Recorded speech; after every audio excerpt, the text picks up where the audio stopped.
Let's go! So, Matt, uh, this is weird only because so I got into you guys in high school, right? And Okay. I was 15, and I had just So when you say high school, like what years we talking? 10th grade. So this was 2002. Okay. Yeah, Okay. 0203.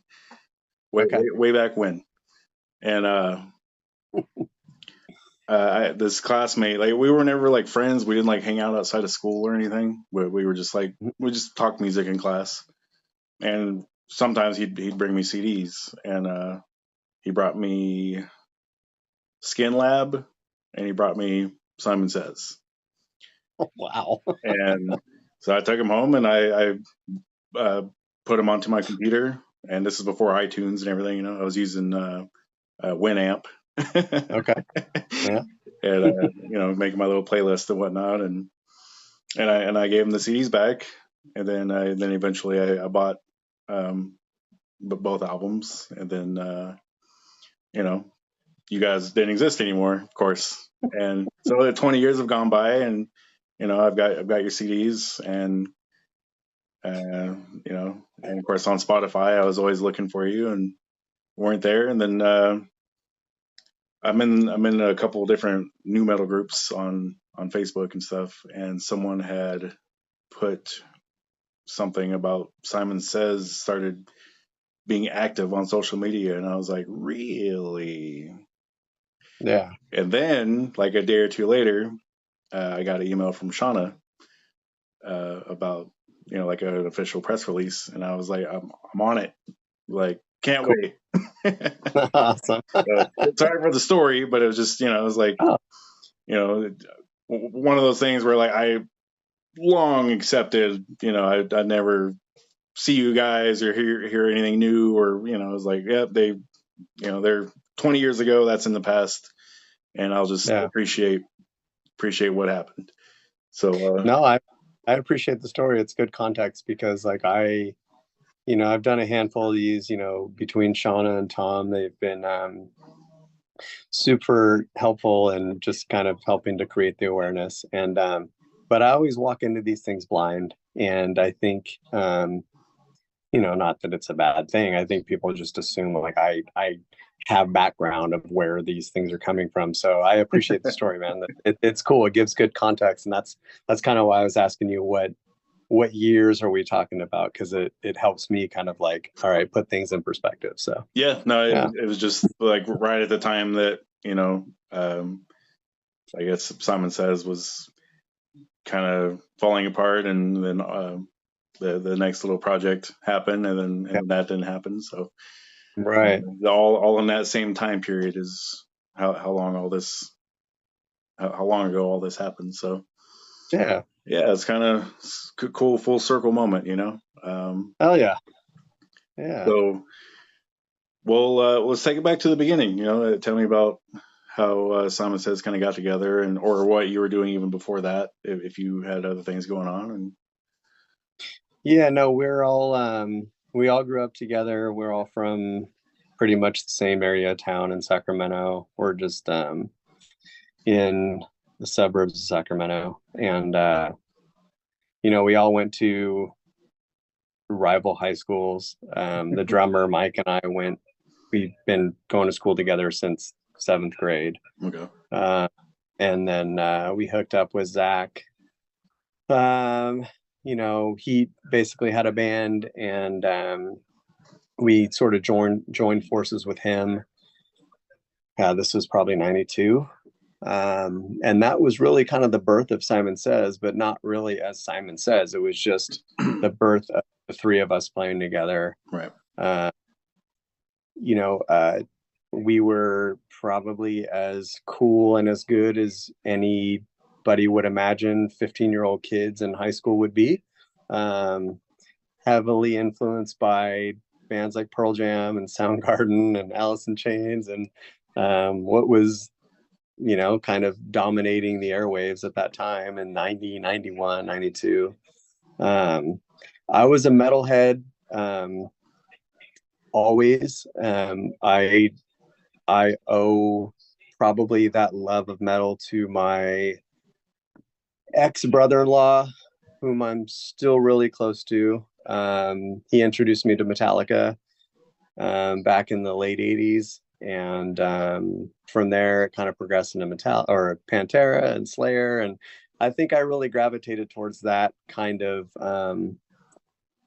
I think just that stuff sonically. It's not so much that I related to it, maybe vocally or like the message that they were bringing. I'm not going to pretend that like I was so cerebral that I was down on that level, but just sonically it was a force. I mean, hearing guitar tones like that and just all of it put together, like I it just blew me away. And I think that kind of put me in this sort of, I guess it just kind of made me a metalhead. So when you combine the three of us, Mike, Zach, and I, doing our thing and having all these influences, I think it made it kind of a really eclectic sort of vibe. I mean, we were playing, I mean, we didn't know what we were doing. We were writing songs when we were 15 years old. We were just playing things and whatever. So that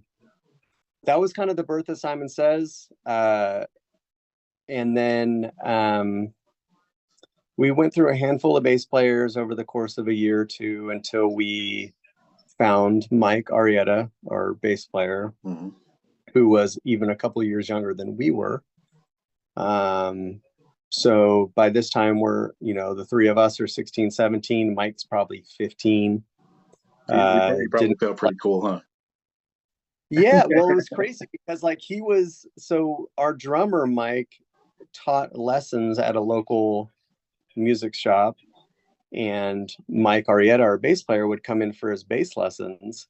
And the story goes that all the instructors and all the people that worked at the music store would just kind of like listen outside of his like lesson room to like how good this like 15-year-old kid was.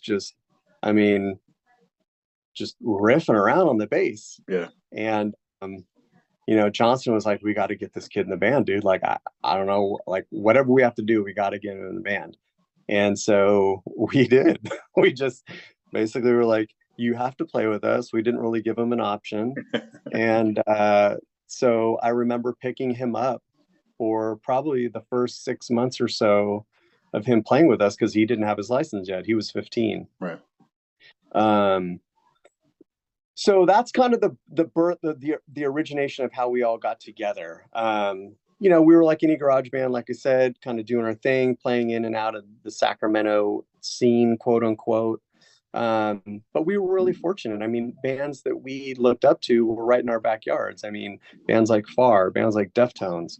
Not that I can really attribute a lot of,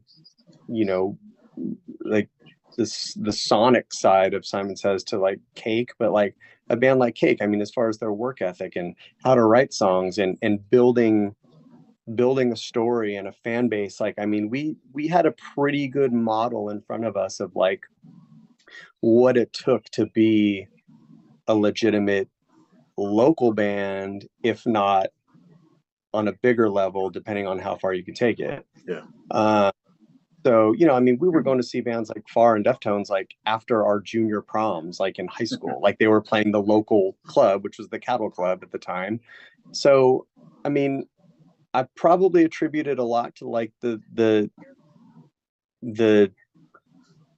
maybe the mystique or the magic of what's portrayed as like the scene of Seattle. Like it was like, dude, like all these bands were literally in our backyard. So of course we're going to be influenced by them. And of course we're going to model ourselves after them. They were fucking amazing bands, even back then. Yeah.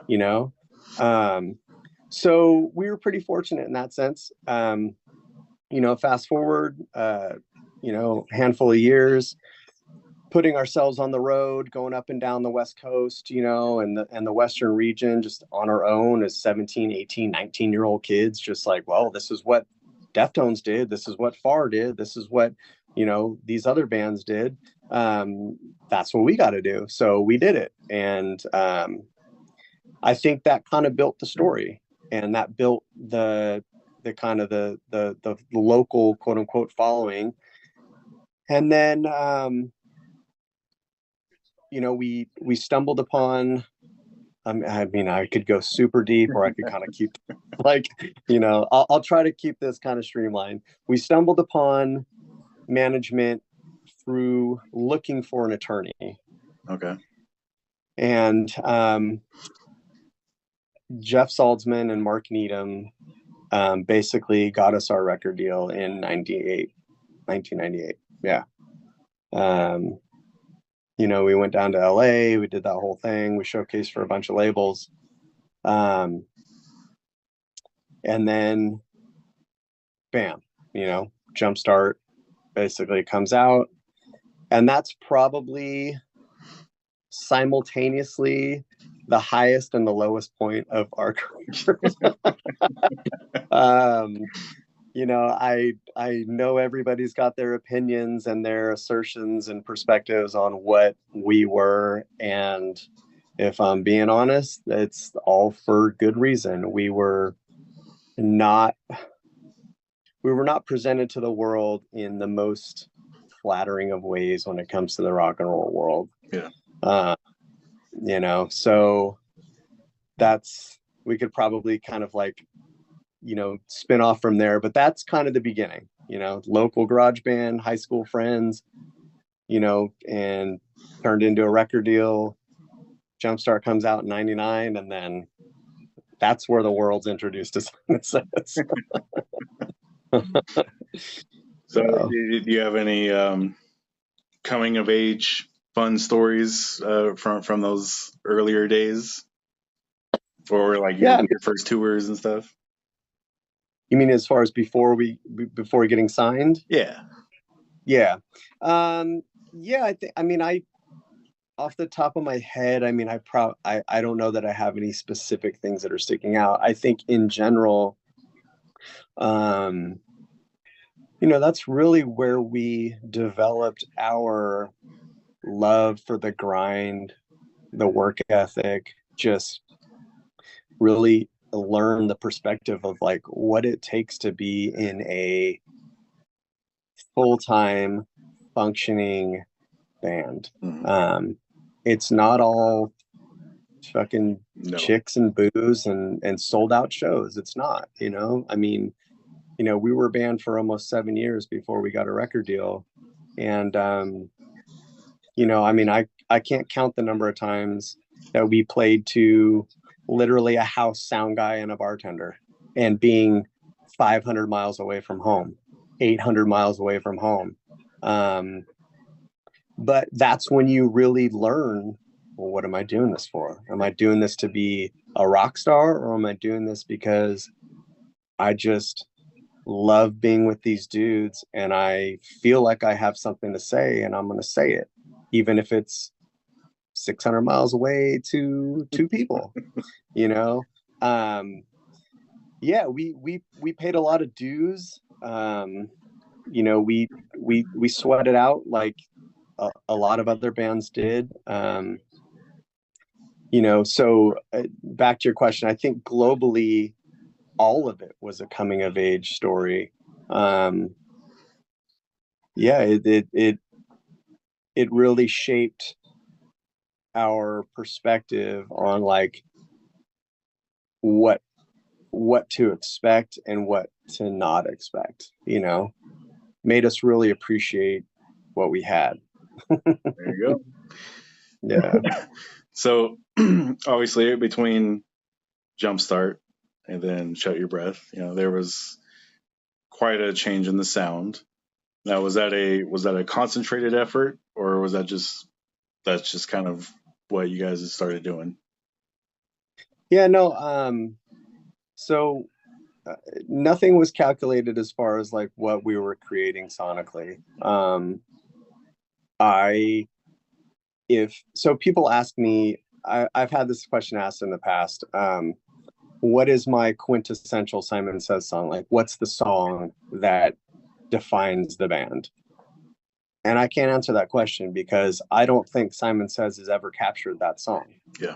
So where I'm going with this is Jumpstart was one side of the spectrum of Simon Says. That was basically kind of the poppier, sort of radio friendlier, soaring vocal melodic side of Simon Says, which we always had. I mean, from minute one back in 1992, there was that element of us.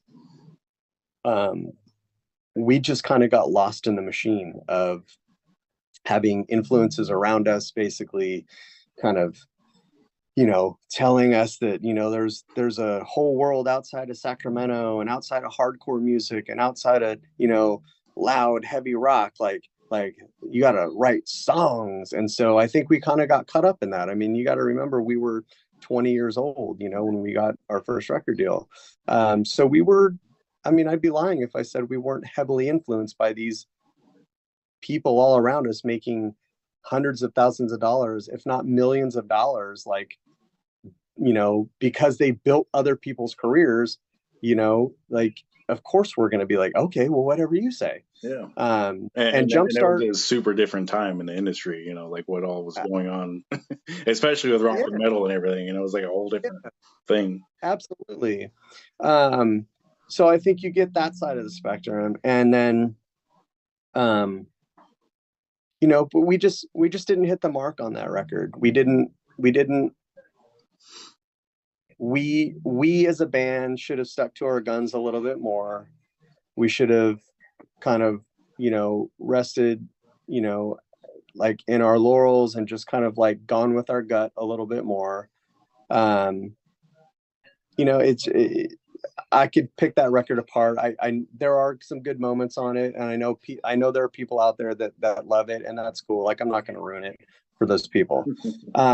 But that whole 2 years of records of a touring cycle after that record was made was fucking brutal. I mean, we paid the price for a lot of mistakes that were made, from marketing to the production of the record to, it was just garbage. Yeah.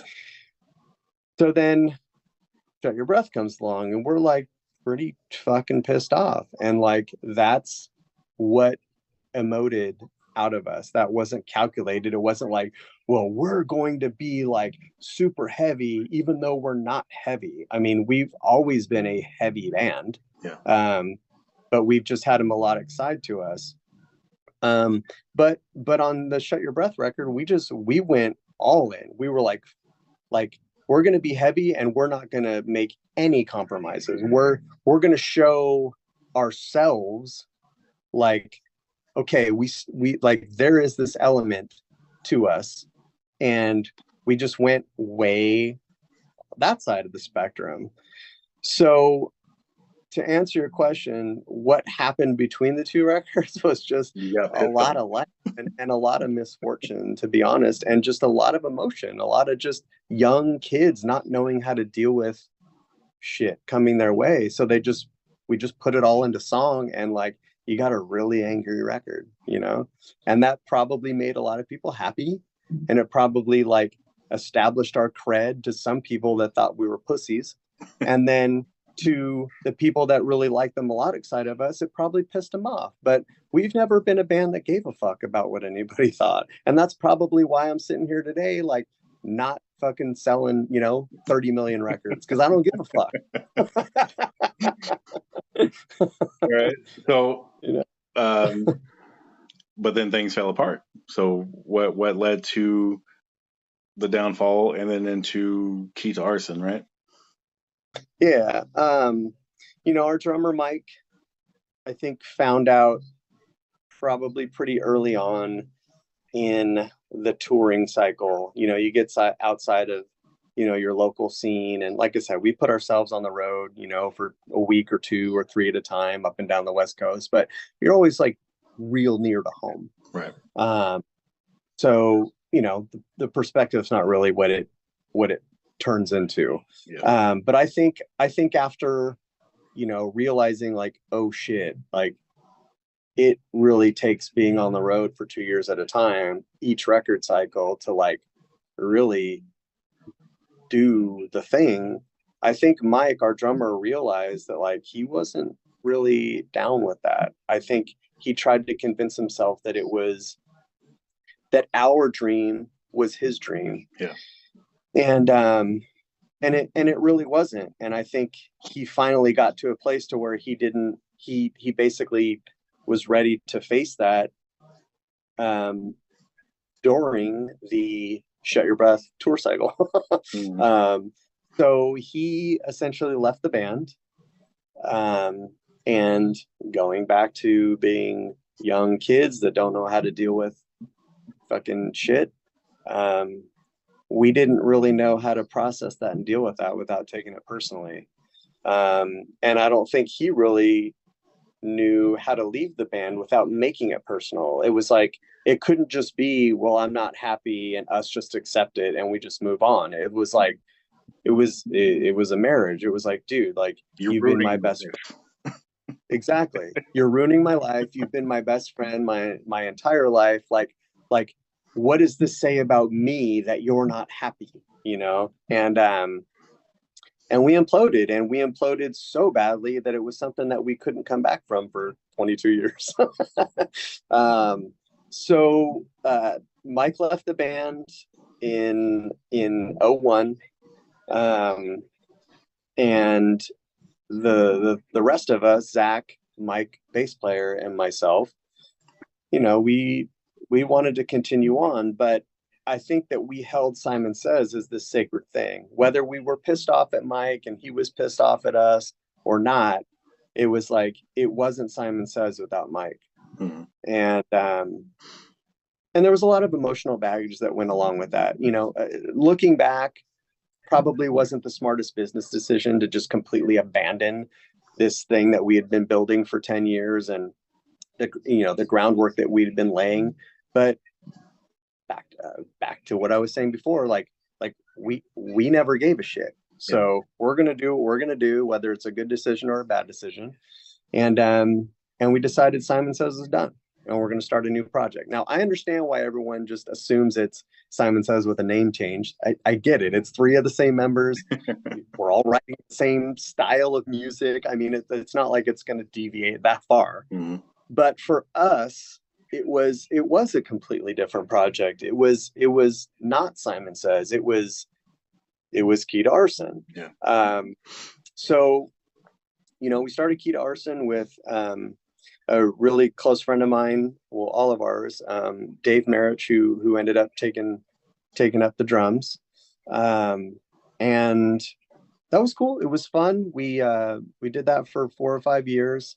It was never quite on the scale of Simon Says. Not that Simon Says was ever fucking Metallica or U2 or anything, but we did do a small production deal with Atlantic, and we did a small deal with Island Def Jam.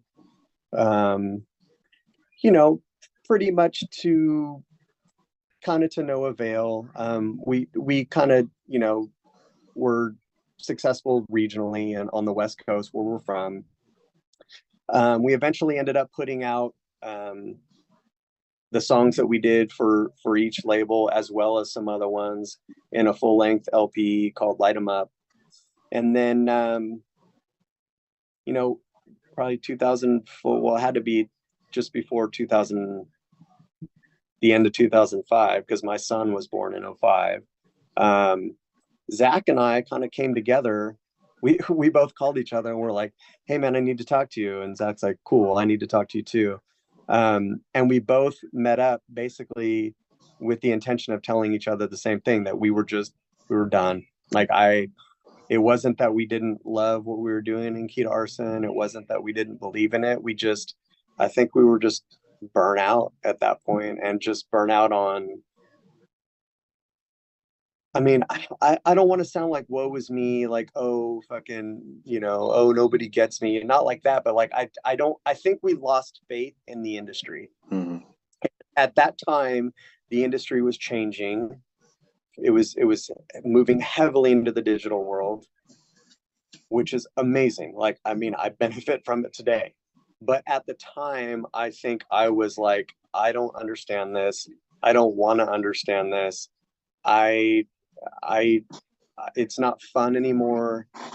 So I'm going to walk away. And Keith Arson was done. And that's the last thing that any of us Simon Says dudes had done since then.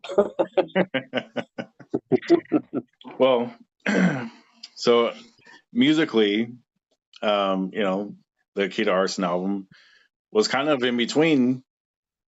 Uh, it was a little heavier than Jumpstart, but it wasn't quite as heavy as Shut Your Breath. So it was like a good representation of you guys. That was probably the closest, even though you said you haven't recorded that song yet of what is the best representation. That album in general is probably the closest that you may have come. Maybe.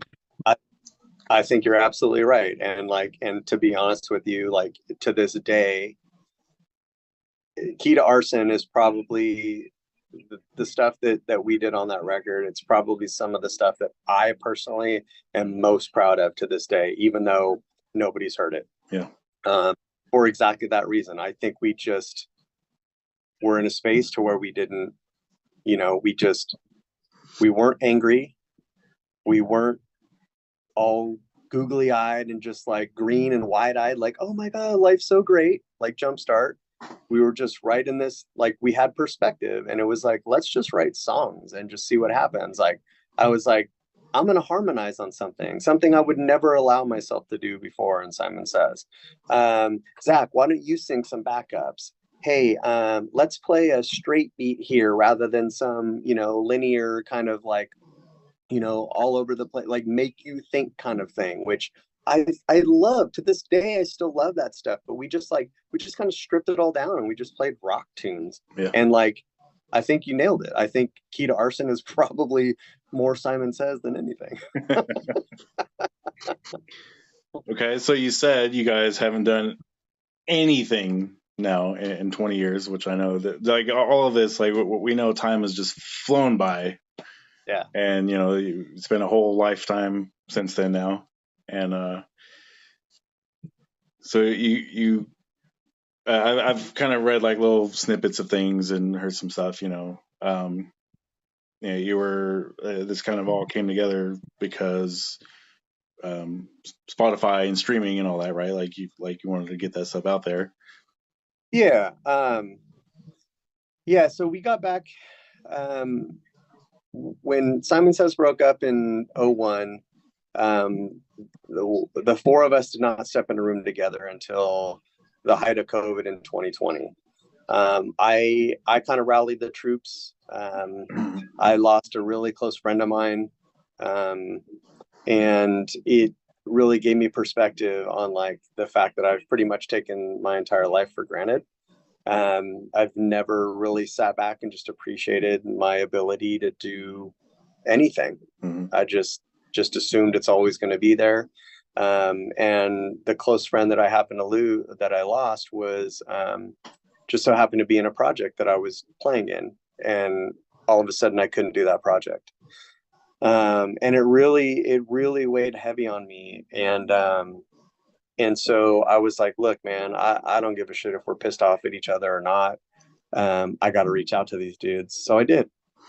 And I just reached out to everybody individually, and I was like, look, if you're not into it, that's all good. I just need to go to my grave knowing that I at least asked everybody. Mm-hmm. I wasn't just so prideful and just so dismissive that I didn't even ask if we were up for getting together. So I did, and everybody responded fairly quickly, and they were like, yeah, dude, I'd love to get together. I think part of it was everybody appeasing my sort of desire to get together, because everyone, I was honest. Everyone knew I was kind of like processing the death of a close friend. So I think that probably weighed into it, but we got together in 2020, caught up. It was pretty heavy. Not in a bad way, but it was like, I mean, what do you say to someone you haven't spoken to in 20 fucking years, let alone, all right, so you want to play some tunes, bro? but we did. We spent an entire evening, and we sat around for 4 or 5 hours, and it was cool. But I think, like I was saying, I think it was a little too much. I think it was a combination of excitement and relief, and also everybody kind of giving something to me because they knew I was going through something, and it just kind of fizzled. And but what it did do is it opened a line of communication. So it opened a group chat with the four of us that we periodically would kind of chime in. If I saw something funny online that reminded me of Simon Says, I'd throw it to the guys, and vice versa. They would do the same thing. And it's cool. Like, we weren't like hanging out, but we were starting to establish some communication and a connection again. And then, yeah, the streaming stuff. So fast forward 3 years. The streaming stuff happened pretty much by happenstance. I was approached by Holiday Kirk and Nick at Big Money Cyber Grind to see what my thoughts were on re-releasing Shut Your Breath on vinyl, because they were pissed off that you couldn't get Simon Says anywhere. And I was like, yeah, that would be kind of cool if we could find it somewhere. I don't know why it's not anywhere. So I really have to attribute the whole thing being started by really those dudes and Sean at the New Metal Reddit, just basically kind of being persistent and being like, dude, like, let's fucking do this. What the fuck, So they kind of fucking lit a fire under our ass, and we started kind of doing some digging and started talking to the attorneys and got in touch with the label, and we just started kind of doing the thing, being like, all right, who's on first? Can we put these records out? Are they ours? Are they yours? Like, what's up? If they're yours, can you just put them out, please? And if not, then can we do it? And blah blah blah blah blah. And it was months, man. It was a lot of months of back and forth, and just not really knowing, what was going to happen, and nobody knowing, well, who's on first and whatever. And then they got back to us for a final time, and they're like, we're going to put the records out, and bam, the records are out. So now, being 3 years removed from the initial kind of get together, I think we've all had some time to process, like, all right, look, man, like, life's too short. We, the haters are going to hate, right? But it's like the four of us can feel like, we all feel like, dude, we had something special, man. Like, we did our thing. We did a lot of cool shit. We toured the world. We got gold records. Like, it's cool, man. Like, so what's up? The records are out. Like, could there be anything more? And I think everybody's open to something more, and that's kind of where we're at, So if that means we're back, then we're back. We are working on new material. In fact, I'm in Zach's studio right now. We're going to work on a new song we've been writing. We would like to get some shit out by the end of the year, hopefully, if logistics and things go well. Working on some show dates. But we're being really protective, like, as far as what we're committing to, because now that we do appreciate it, and now that we, have some perspective and we've lived some life, we know how delicate this thing is. And we're all fucking, we're all grown men now, 3 of us are married, 2 of us have kids. So it's like, hey, we're gonna commit to, and we're gonna facilitate things that we can actually do, but we're not gonna overcommit ourselves. We're not gonna, we're not gonna go out on the road for 2 months at a time and sleep on floors. And, like, I'm sorry, dude. Did that, been there, done it. Like, spent my whole life doing that. Can't do it. I got a mortgage to pay, Exactly. But, like, we're being submitted for some packages. Like I said, we do have a couple of shows that are lined up. And the sky's the limit. If somebody is down to, like, hook us up, then great. But it's I guess the fans. God, this sounds so fucking douchey. I'm sorry. I just don't know how else to put this. The people. I won't even say the fans. The people out there that give a shit about Simon Says will determine what the market is for Simon Says. If people care, then we'll come. If people don't give a shit, that's fine. Yeah. Then we'll chill. Like, you know what I mean? So Sweet, man. yeah, Well, I can say, as a longtime Simon Says fan, I'm ready for some new shit. So cool, man. Hell yeah. It's probably like right along the lines of Keith Arson meets Shut Your Breath, honestly. If I at hey, least the early stages. that's all I'm looking forward to, you know. So Where are you at in the country? I'm in Las Vegas. Okay. Yeah, All right. So you're not far. I'm from LA though. I mean, you know, but I've lived in Las Vegas for a long time, and I'm actually Gotcha. at the end of the month I'm moving to Pensacola, Florida. So Oh, damn. yeah, I just Well, I just want to be by the water again. You know, like I miss the beach. yeah. So Yeah. I was gonna say we're looking at a whiskey day or a whiskey show in April. oh, But if you're gonna be in Pensacola, well, that's a little hey, bit of a jaunt. hey, I won't say no to traveling home to go to the whiskey. You know, so Right? yeah, it's not out of Hell, the question. hell yeah, dude. Um, So well, dude, I greatly appreciate your time. And like I said, likewise. I hope to hear something new soon. And Hell yeah. I hope that for the longtime Simon Says fans and the people that have discovered you along the way, and for the new people, um, and you know, I'm going to make sure I do everything I can to make sure that people hear new Cool. Simon Says. So Yeah. I I'm just looking appreciate it. forward to all of it, dude. Cool. No, Yeah. I genuinely appreciate you having us and no, it's cool, man. It really is validating to know, 22 years later that, what people out there cared actually care. Like it's like, I mean, we've been dormant for, like I said, almost 25 years. And it's like, I think we're just kind of conditioned to think, nobody gives a shit. I mean, that's my attitude. Nobody's gonna give a fuck. Like, whatever, dude. Like, whatever.